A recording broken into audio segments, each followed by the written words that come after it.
गायत्री मंत्र। ओम भूर्भुवस्वः तत्सवितुर्वरेण्यं भर्गो देवस्य धीमहि धियो यो नः प्रचोदयात्। ओम पुरुषस्य विद्महे सहस्राक्षस्य महादेवस्य धीमहि तन्नो रुद्र प्रचोदयात्।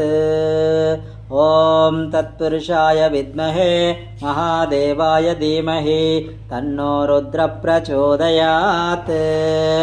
ओम तत्पुरुषाय विद्महे वक्रतुंडाय धीमहि तन्नो दन्ति प्रचोदयात्।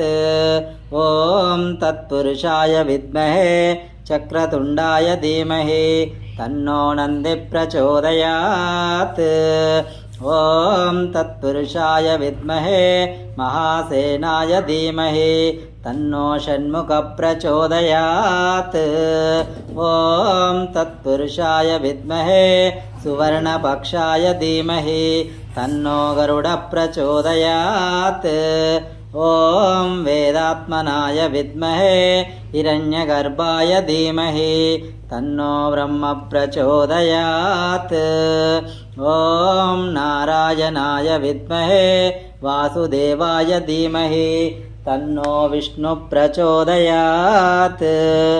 ओम वज्रणकाय विद्महे तीक्ष्णदंष्ट्राय धीमहि तन्नो नारसिंह प्रचोदयात्। ओम भास्कराय विद्महे महादितिकराय धीमहि तन्नो आदित्य प्रचोदयात्।